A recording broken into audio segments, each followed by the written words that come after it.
strange, rockless place, but we really are in lighthouse terrain. The earth is black salt marsh, the ancient samphire grounds. This landscape by rights should not exist, is conjured. This coastline is conjecture, a conclusion drawn on paper on the basis of incomplete information. What ought to be and will be in a hornet's nest of time, the sharp white tooth of nature, vicious, and the ground beneath our feet, evocative, and agitation, all cruelty, all glacial. Taste the tip of a succulent, a salty dare. Reach it, down off the path, crouch in mud where the water holds on to the light, and dry, hard wind pushes reluctant clouds west. The wind meets us here, full throttle. We swim under its white noise. A hawk enters the squall, dissolves in salt light. The parachute sky lands a disappearing figure in the distance. With each cloudburst comes another cleaving. With each cloudburst, slump of clay, landslide, failure. Pressure applied, this sand-blasted land retreats with awaited inevitability. Over and over, and our eyes tip upwards, skyward. Saturated shades of grey through a glittering matrix, remnants of a life lived. A grassy outcrop to 52 feet above sea level. I can barely hold on to you in this gale. Can we find a place between the weather and the water? Sluice gate, high tide, brackishness. Make the day a kite for me.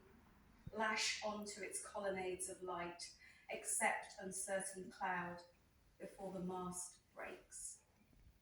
I've come for the storm, but have I come far enough for the wind to erode my stony thoughts, polish my heart, grind it into mother marsh, chill and shell it in scribbled roots of sedge and reed? I can barely hold on to you. Arc at the way the light oscillates, scatters upon the bend of water, a temporary distortion sawtoothing into. I want devastation, a new beginning, to taste sea foam, synesthesic and lukewarm, nauseated, expansive. At 134 feet above sea level, a silvering, glittering machination, a mutual gravitational attraction. We said we would tell this backwards. How the marsh has started spitting up teeth, scapula, blank coins, every ounce, every back bent to drain it, each leapt dike and shallow-hulled reed lighter, every hoover that went overboard, its foul breath at the window of your holiday cruiser, where the marsh is a suppressed memory, suffering a tenancy of digressive currents. It's such a pretty view. The North Sea widens.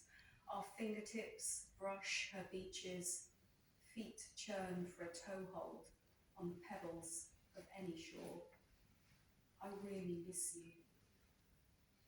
There are rumours in the mayor's parlour, at the parish council's surgery Zoom, between tides, that the lighthouse will soon need rescuing. Half a chalet at the top of a ripped cliff, a plastic shower curtain rises horizontally like a cartoon ghost describing the northeasterly. You see a suitcase below on the beach, looks as if it's been thrown from a moving train, and we are all on the train. Did I tell you that the marshes larder 39 million tonnes of carbon? Pray to her. She bleeds rusty water, weeps evaporation. We storm the lighthouse, tilt logarithmic spiral inwards.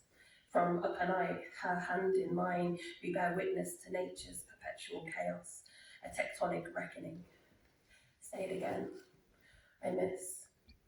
We dreamt of all the things that were, and as if always for the first time, we look out upon the sea.